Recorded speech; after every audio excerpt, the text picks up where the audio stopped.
네, 매주 금요일은 한 주간의 부동산 이슈를 짚어보는 부동산 경제 언박싱입니다. 오늘도 김인만 소장님 나와주셨습니다. 소장님 어서 오세요. 안녕하세요.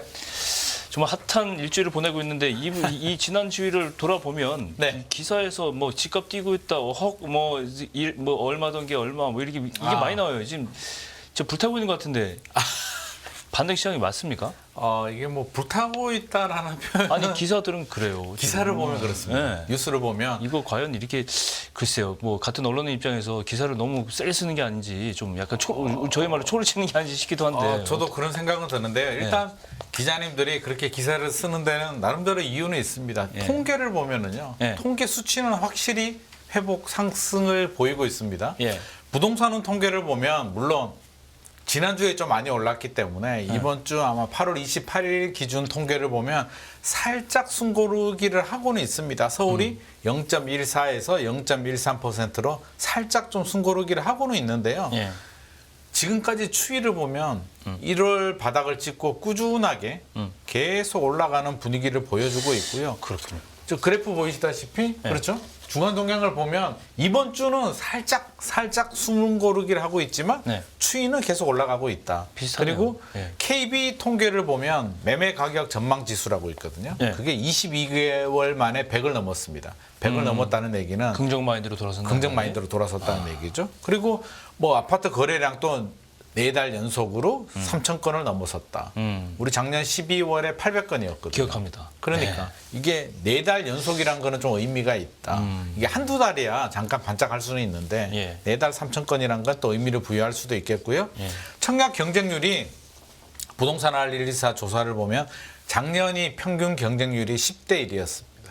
청약이. 네. 그것도 작년 상반기는 그나마 분위기가 괜찮아서 10대 1 정도 나왔는데 예. 올해는 77대 1이 나왔거든요. 평균. 7배 이상이 뛰었네요. 경쟁률이. 그렇죠. 그러니까 이런 수치들만 본다면 아니 부동산 시장 확실히 분위기 달라졌다라고 할 수는 있습니다. 할 수는 있는데 현장 분위기는 좀 살짝 다르긴 합니다. 전 미분양이 제일 궁금해요. 미분양 수치 나오실 때마다 말씀해 주시는데 미분양 가지고 이제 어떤 위기 신호라든가 이런 걸 감지할 수가 있잖아요. 네네 맞습니다. 예. 이번에 또 마침 미분양 통계가 나왔습니다. 예. 국토부에서 이제 한 달 단위로 미분양 통계가 나오는데요. 조금 시차는 있습니다. 지금 나오는 게 7월 미분양입니다. 예. 보시면 7월 미분양인데 좀 의미가 있는 게 제가 왜 의미가 있다라고 하냐면 꾸준히 줄어들기는 하고 있는데요. 이번 달 7월이 63,000호입니다. 63,087호가 나왔는데 예. 6월이 66,388호였거든요. 예. 5% 감소를 했는데 5%는 굉장히 큰 수치입니다. 5% 감소했고요. 국토교통부에서 위험 수위라고 하는 미분양이 이 정도 되면은 우리가 위험하다. 좀 위험하다라고 하는 게 62,000호거든요. 그러니까 63,000호까지 왔다는 얘기는 아마 다음 달 8월 통계가 나오면 62,000호 아래로 내려오지 않을까. 위험 수위 아래로 내려올 것 같습니다. 예. 그리고 제가 미분양 이야기할 때마다 제가 항상 드리는 말씀이 예. 준공후 미분양, 악성 미분양이라고 하죠. 중공 다 짓고 후에도 나서 해도 미분양인 거. 그렇죠. 미분양이 발생하면 일반적으로 이제 프로모션을 하잖아요. 분양가 할인이다, 네. 옵션 뭐 무상으로 제공해주고 해서 소진을 시키는데도 입주할 때까지 미분양이 소진이 되지 않은 게 악성 미분양, 준공후 미분양인데요. 꾸준히 늘어났습니다. 미분양은 주는데 준공후 미분양은 꾸준히 늘어났거든요. 이게 굉장히 안 좋은 신호였는데 그러네요. 7월 통계를 보니까 드디어 줄었습니다. 그래요. 지난달이 9,399호였는데요. 7월에는 9,041호로 3.8%가 줄어들었기 때문에 이런 수치를 본다면 앞서서 나온 여러 가지 주택 매수 심리라든지 가격 흐름과 마찬가지로 미분양도 소진되고 있고요.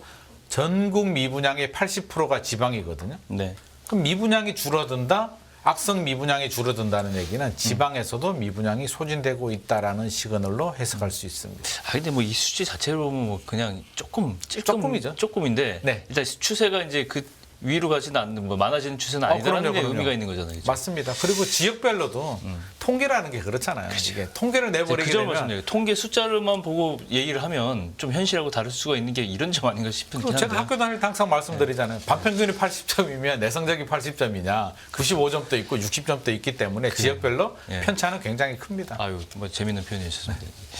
근데 이제 인허가하고 착공 실적은 지난해 대비 큰 폭. 이게 문제가 뭐냐면 찬바람이 불면은 인허가라든가 이런 게 착공이 줄고 이러다 보면 나중에 혹시라도 이제 경기가 더 뭐 갑자기 좋아지거나 이래버리면 이 공급난이 있단 말이잖아요. 맞아요. 그걸로 연결되는데 이 문제 어떻게 봐야 됩니까?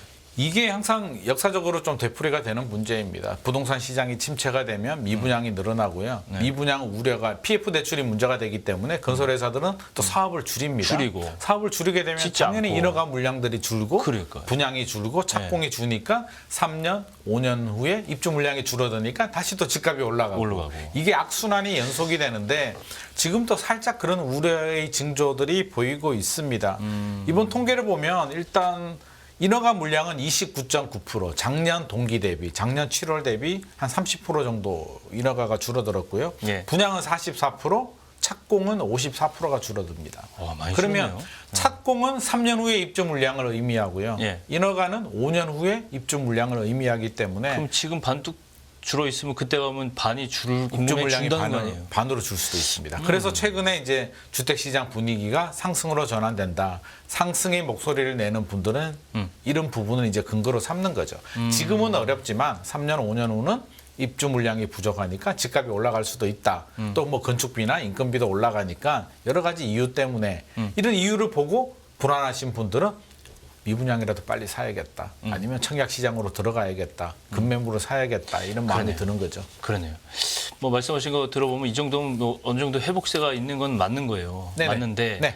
분양 물량도 줄어든 탓도 있지만은 준공후 미분양까지 감소하는 거는 확실히 심리가 좀 좋아졌다. 맞습니다. 이렇게 결론을 내야 되겠죠. 심리적으로는 확실히 좋아진 거는 맞습니다. 분명히 네. 맞는데 제가 요즘 현장 모니터링을 좀 많이 하고 있고요. 어제도 제가 여기 근처에 경희궁자에 한번 가봤었거든요. 거기 인기 좋아요. 네, 강북의 랜드마크 아파트인데 이 아파트는 요즘 분위기 어떤가 싶어서 제가 뭐 판교도 갔다 오고 송도, 동탄, 잠실 갔다 왔는데 예. 강북 분위기 한번 체크하려고요. 경희궁자에 한번 갔다 왔는데 이 아파트 전용 84 2단지가 좀 대단지니까 제가 예. 2단지를 모니터링 했는데 분위기 좋을 때 2021년이죠. 22억 4,500까지 거래가 됐었거든요. 굉장히 높잖아요. 전용 네. 84가 22억이 넘었다는 굉장히 거. 비싼 거죠. 굉장히 비싸죠. 떨어졌을 때가 한 18억까지는 떨어졌습니다. 떨어졌다가 최근에 한 20억 수준까지는 회복을 했더라고요. 이 흐름만 보면 떨어졌다가 어느 정도 반등한 데는 분명히 맞는데 부동산 사장님 의견을 제가 들어보니까 역시 다른 지역하고 비슷합니다. 생각보다 그렇게 문의는 많이 없다. 1월보다는 분명히 좋아진 거는 사실이다. 문의도 조금 있고 거래도 되지만 우리가 생각하는 것처럼 앞서서 말씀하셨잖아요. 막 뜨거워지고 있고 후끈해진다. 이런 분위기는 전혀 아닙니다. 그냥 조금씩 1월보다는 낫다는 거고요. 굉장히 좀 과열된 분위기는 아니다라고 말씀을 하십니다. 반평균이 올랐을 뿐이에요. 맞습니다. 바로 그겁니다. 네. 원희룡 장관이 최근에 주택 가격이 급상할 여지가 있다. 근데 여기서 이제 국민들이 속단하지 않도록 하겠다. 이제 약간 누르는 거예요. 네네. 집값 오른다고 너무 흥분하지 마시라. 네네. 그렇다고 정부가 개입해서 시장을 통제하는 것도 오만한 거지만 미세 조정에 나서겠다. 이 얘기는 이제 집값이 오르는데 비정상적으로 오르는 부분은 반드시 포인트로 해서 잡아내겠다. 뭐 이런 얘기잖아요, 그죠? 결국엔 그런 시그널을 주고 있는 거고요. 그렇죠. 그러니까 오르니까 이런 얘기 하는 거잖아요. 또 맞습니다. 이렇게 제작되는 건데. 이게 일맥상통한데 최근에 한국은행 총재께서도 말씀을 하셨고 국토연구원 결과도 나왔고 예. 원희룡 장관도 얘기를 하고 한국은행 총재가 그런 얘기했죠. 네, 똑같은 얘기를 지금 하고 있는 겁니다. 그러니까요. 주택 시장이 이제 어떻게 보면 올 초에는 굉장히 차가웠잖아요. 냉동실에 있다가 예. 이제 꺼내가지고 좀 해동이 돼가지고요. 최근에 좀 말랑말랑해졌거든요. 그냥 미지근한 정도 됐는데 요 단계까지는 충분히 용납할 수도 있고 괜찮은데 여기서 뜨거워지게 되면 여러 가지 문제가 발생합니다. 내년 네. 4월 총선도 있고 네. 뭐 문제가 생기기 때문에 뜨거워지는 걸 막아야겠다. 근데 이 상태를 유지해야겠다라는 생각을 가지고 있는 것 같습니다. 그래서 지금 경고의 시그널을 주는 거죠. 야, 더 뜨거워지게 되면 우리가 시장에 개입할 수도 있으니까 지금은 경거망동하지 마라. 꼭 필요한 사람 아니면 움직이지 말라는 거고요. 최근에 또 우리의 목소리 나오는 게 이제 그런 겁니다. 우리 LH 부실 뭐 이런 예. 사고 많이 있었잖아요. 지금 또 조사하고 있는데 예.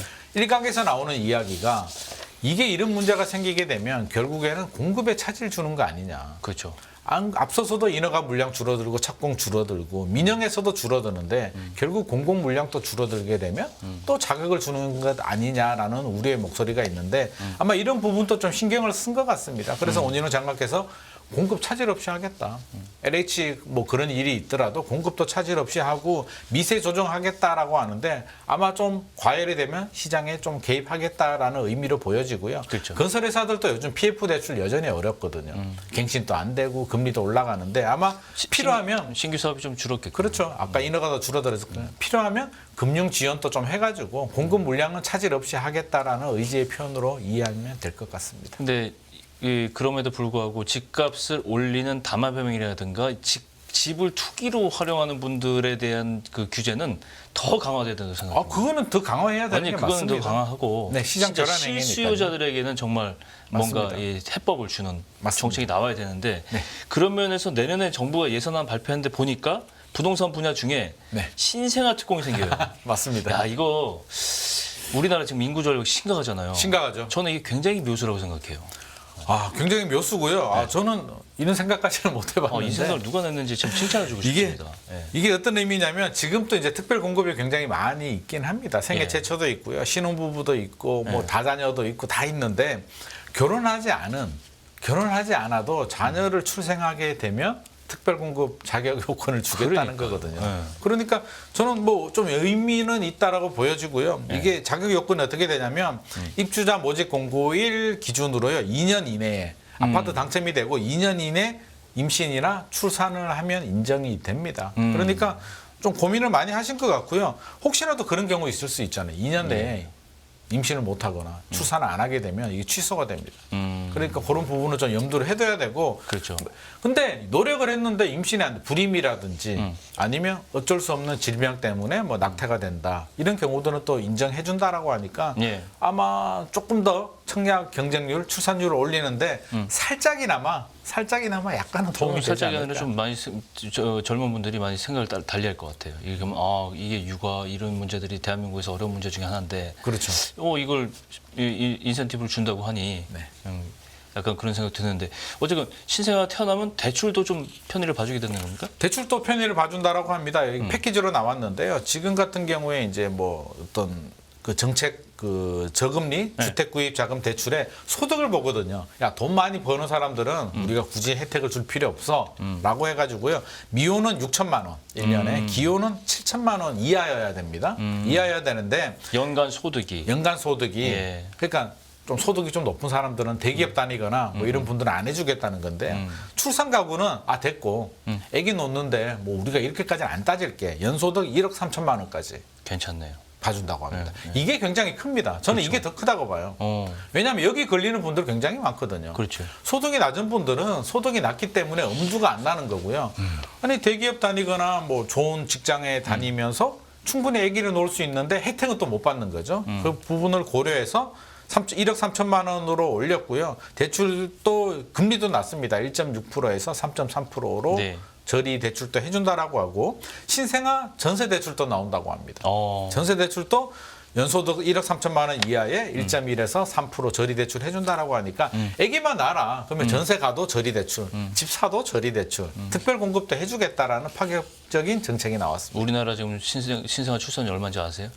0.6이에요. 0.6을 지금 위태롭다. 뭐 이런 얘기 이거는 나오고 세계에서 있습니다. 최악입니다 지금. 최악이에요. 이거는 그래서 저도 정말 굉장히 주택 정책이 걱정되는 아니라 뭐 부분이고. 다른 정책이라도 끌어서 다 이게 해결해야 저는 되는데. 모든 정책의 역량을 여기에 쏟아 부어야 될 것 같습니다. 맞아요. 이게 뭐 교육하고 다 맞물려 있거든요. 맞아요. 그래서 사실 교육도 좀 개혁이 필요한 것 같고요. 우리 사교육도 굉장히 부담스럽고 그러니까요. 초등학교, 유치원 뭐 다 모든 게 다 힘들거든요. 그 말씀하신 게 이제 주택 문제가 이제 이런 거 인센티브 이렇게 이 방식으로 이제 해결해야 되는데 출산율 좀 도움이 되겠습니까 이게?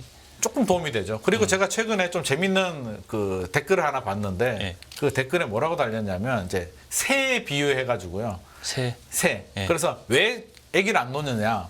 지방에는 먹이가 없고 서울에는 둥지가 없어서 어떻게 알을 낳고 품느냐라는 댓글이 있었거든요. 그래서 저는 너무나 공감이 됐습니다. 정말 그러니까 결국에는 재밌는 표현이에요 진짜. 일자리가 있어야 되고 주택 그러니까. 문제가 해결이 돼야 서울에는 된다는데 집이 없고 지방에는 일자리가 없고. 저는 굉장히 좋은 표현이다라는 생각이 듭니다. 이런 혜택 받으려고 애를 낳을 것인가?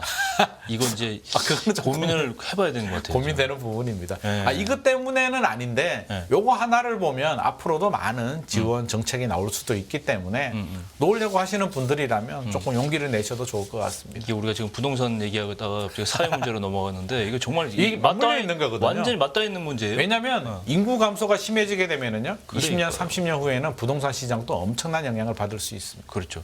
출산을 이게 신생아 대책 이게 신생아 혜택 주는 건 좋은데 그러면 반대로 이제 기성세대나 세 자녀 가신 분들 이러면 우리는 뭐 이미 지나갔는데 어떡하냐. 이게 굉장히 열받죠. 근데 최근에 다자녀 이렇게 공급할 때 분양 그 기준 삼을 때 다자녀가 3자녀가 아니고 2자녀로 바뀌었습니다. 바뀌었잖아요. 네네. 예. 굉장히 좀 화를 내시는 분들이 많이 있습니다. 나는 뭐 좀 소급해서 해주면 안 되냐. 제 친한 후배도 이제 애가 3명인데요. 저한테 막 화를 냅니다. 그래서 저한테 왜 화를 내는지 모르겠는데 네. 결국엔 그거죠. 내가 애 3명이어서 나는 집이 필요하고 한데 2자녀로 바뀌게 되면 기준이 네. 결국에는 경쟁률이 올라가게 되고 결국 그 얘기죠. 네. 피자는 똑같은데 기존에 8조각을 나눠가지고 다자녀, 생애 최초 나눠 먹었는데 또 거기서 더 나눠서 뭐 출생 뭐 주고 미혼 자녀 주고 이렇게 해버리면 결국 애 3명 있는 나는 줄어드는 10분의 1도 못 먹게 되는 거 아니냐. 내가 진짜 집이 필요한데 세 자녀를 너무 홀대하는 거 아니냐라는 이야기를 하더라고요. 그래도 세 자녀는 다른 세제 혜택들이 있잖아요. 있죠. 이번에 좀 뭐 여러 가지 참으셨으면 혜택들도 좋겠는데. 있는데 어쩔 수가 없습니다. 출산율을 올리려면 어디서 올려면 지금 신생아를 낳은 사람에게 인센티브를 주는 거에 좀 집중을 해줘야 지금은 어쩔 수가 지금 없는 좀 상황이어서 집중해주고. 우리 사회적으로 조금 그러니까. 이해를 좀 해줄 필요는 있을 것 같습니다. 그렇군요. 갑자기 딴 얘기로 넘어가서 그러는데 한 가지만 더 여쭤볼게요. GS건설. 아까 저 이게 네. 지난번 우리 방송에서도 다루긴 했는데 네네. 10개월 정지 먹었는데 네네. 이게 신규 수주에 대해서만 10개월을 하는데 GS건설이 이렇게 막 이렇게 우리나라 이제 랭킹권에 드는 회사인데 네네, 맞습니다. 이 공급에 차질을 주지 않을까요? 이렇게 되면? 차질 줄 수도 있죠. 차질 줄 수도 제가 있는데. GS건설 위해서 하는 말이 아니에요. 네. 네. 근데 지금 뭐 10개월 정지가 바로 된 건 아니고요. 청문 절차하고 거치면 한 3개월에서 5개월 후에 확정이 될 수도 있는 거고요. 네. 차질 줄 수는 있습니다. 지금 예상은 한 6조에서 7조 정도 신규 수주 차질이 생긴다라고 합니다. 영향을 주는데 이게 또 일각에서 나오는 이야기는 그대로 당할 것이냐 아니면 여론은 좀 눈총은 따갑지만 또 다른 방법이 영업정지 처분 취소 가처분 신청을 할 수가 있습니다. 그럼 그 받아들여질 때까지 계속 지켰다 이 말이에요. 계속 하고 하는 거죠. 과거에도 이런 사례들이 있었기 때문에 그거는 또 법치주의 국가에서 또 허점인 것 같고. 네, 허점이지만 과거에도 이런 사례들이 굉장히 많았기 때문에 저는 이 가처분 신청을 할 가능성이 높지 않나 싶습니다. 왜냐하면 이게 GS건설만의 문제는 아니고요. 제가 편드는 건 아니지만 네. 그 많은 협력회사들, 개인 주주들 여러 가지 영향들을 주기 때문에 입주 물량에도 영향을 주게 되죠. 그래서 아마도 가처분 신청으로 가지 않을까 하는 생각도 듭니다. 페널티는 줘야 되겠는데 페널티 주면 부작용도 크고 그렇죠. 참 고민이 근데 많아요. 국토부 입장에서는 페널티를 줘야 되는데 진짜 GS가 영업 정지돼서 경제적인 파급보다 줬다. 경고를 줬다는 데 의미가 있는 거거든요. 그래서 가처분 신청도 아마 고려를 하고 이러지 않았을까 하는 개인적인 생각도 하게 됩니다. 네, 일단 추정이에요. 그죠? 네네. 네. 오늘 여기까지 할까요? 네네. 네, 이렇게 해서 오늘 한 주간의 부동산 이슈 김인만 소장님과 함께 들어봤습니다. 오늘 말씀 고맙습니다. 예, 깊이가 다른 경제 뉴스 야남스 경제TV 경제 언박싱 오늘 여기서 인사드리겠습니다. 지금까지 김경훈이었습니다. 고맙습니다. 끝없는 위기 속 기회는 언제나 숨어 있습니다. 성공한 투자 고수들과 나눈 투자의 철학. 다가올 기회를 잡아내는 부의 만찬으로 여러분을 초대합니다. 푸짐하게 한 상 차려놓았습니다.